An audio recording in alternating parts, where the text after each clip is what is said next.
पुस्ता हस्तान्तरण भनेको के हो थाहा छ नि सबैजनालाई। नमस्कार, म लक्ष्मी श्रेष्ठ फेरि पनि। आज चाहिँ अब एज 55 कटिसकेपछिको जुन जेनेरेसन छ उनीहरू still they are working right the after the age 55 age well, because हामी चाहिँ रिटायर्ड 65मा हुन्छौँ नि, स्पेसली यहाँ चाहिँ युएसएमा। प्लस नेपालमा पनि अब रिटायर हुने भनेर चाहिँ नेपालको चाहिँ मलाई त्यति थाहा भएन। सो यहाँ चाहिँ 65मा रिटायर, नर्मली 65, लेट 67, अर्ली 62 होइन। सो अब रिटायरिङको एज आउन लाग्यो नि त। 55 भनेको त now maybe 10 years, just 10 years. So the question चाहिँ के हो भन्दाखेरि, रिटायरमेन्टको क्वेसन त छँदैछ, मसँग के छ भन्ने कुरा छँदैछ होइन।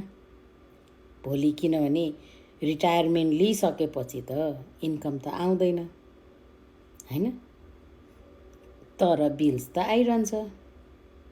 अनि यो नेपाल पनि होइन कि इट्स नट लाइक नेपाल केही सम्पत्ति छ केही बेचौँला अनि राखौँला अथवा छोराछोरीले हेरौँला। फर्स्ट जेनेरेसनले तै बिसेको हेर्ला, यहाँ सेकेन्ड जेनेरेसन त नो वे। सो त्यो लिगेसी अथवा पुस्ता हस्तान्तरण गर्ने सम्पत्तिहरू कुनै छ कि छैन, आफ्नो लागि छ कि छैन होइन।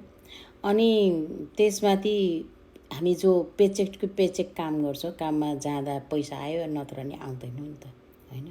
किनभने त्यो कम्फर्ट जोन भयो नि त, हामीलाई धेरै टेन्सन लिनु छैन भने त हामी त जबमै मस्त छौँ नि त, आइटीको होस् अथवा कुनै पनि जब होस् न होइन। सो त्यो बाहेक अरू इन्कम त हामीले हेरेको पनि हुँदैन। सो अनि पैसाले कसरी काम गर्छ भन्ने कुरा पनि थाहा भएन भने चाहिँ के गर्ने त। 401k छ, 401kले कसरी काम गर्छ भन्ने थाहा छैन। 401k एकुमुलेट हुँदै जाँदा त you are not paying tax for 401k when you are working होइन। बट जब रिटायर भएपछि 401k लिइन्छ, त्यो पैसा राख्ने बेलामा त ट्याक्स त मेबी कमै हुन्छ नि त, तर 401k निकाल्ने बेलामा त ट्याक्स त बढ्छ नै, यो स्योर नै छ होइन।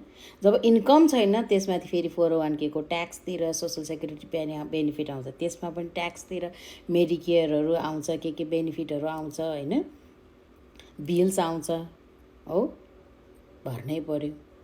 अब घर पेड अप भएको छ भने प्रोपर्टी ट्याक्स तिर्नै पर्यो। अनि त्यो 30 वर्षसम्मको लोन लिएको घर यदि पेड अप भएको छैन भने अब के गर्ने, छोराछोरीलाई त्यो घर मन परेन भने के गर्ने अब होइन। सो आफूले काम गरिराख्दा अनि जब आफूले काम गर्न नसक्ने भइसकेपछि चाहिँ अब फ्यामिलीलाई कति चाहिँ इन्कम चाहिँदो रहेछ भन्ने कुरा कहिले हिसाब गर्नु भएको छ। अनि फेरि अर्को कुरा भनेको जस्तो पहिला सुरु त आफैसँग हुनु पऱ्यो। आफूसँग छ भने आफ्नो बच्चाहरूलाई, हामी फर्स्ट जेनेरेसन नेपालीहरू त बच्चाहरूलाई नि एउटा घर दिउँ, एउटा उनीहरूलाई बस्ने ठाउँ दिउँ भन्ने हुन्छ, त्यो दिन सक्नु भएको छ कि छैन, कि त्यो ऋणको घरै दिइराख्नु भएको छ होइन। अनि अर्को कुरा, सबै दिइसकेपछि आफूलाई बाँच्नको लागि चाहिँ घर छ कि छैन त, त्यो चाहिँ एकदम इम्पोर्टेन्ट क्वेसन हो। यदि तपाईँ 55 कटिसक्नु भएको छ भने you need to think from right now. यदि तपाईँ you are at age of 55 and still working होइन, and you have only 401k अनि स्टक मार्केटहरू मात्रै होला प्रायः जस्तो, कि नभए रेन्टल हाउसहरू होला होइन। ओके, सो त्यो इन्कमहरूले चाहिँ ट्याक्स तिरिसकेपछि चाहिँ रिटायरमेन्टको लाइफ चाहिँ मैले आनन्दले जिउन पाउँछु कि पाउँदिनँ भनेर चाहिँ यो check your finance, health checkup गरेको जस्तो फाइनेन्सियल चेकअप पनि गर्नु होला। Okay, that is all for 3 generation, 18 to 30, 30 to 55 and 55 and later on. किनभने भनेको बेलामा जिब्रो टोकिँदैन, खुट्टा चाहिँ टेकिँदैन, करेक्ट। सो त्यो बेलामा चाहिँ के हुन्छ, वी निड टु थिङ्क। केही न केही नभए पनि 2-3वटा इन्कमको स्रोत, त्यसमाथि पनि प्यासिभ इन्कम जो आफूले काम नगरिकन चाहिँ आउने बाटो चाहिँ बनाउनुपर्छ। हाम्रो बाआमाहरूले त ब्याङ्कमा फिक्स डिपोजिटमा राखेर ब्याज चाहिँ खान्छु भन्ने नेपालमा त त्यो पनि थियो नि, यहाँ त त्यो पनि छैन। स्टक मार्केटमा राखौँ, वी नेभर नो, फ्लक्चुएसन एकदमै धेरै छ हो।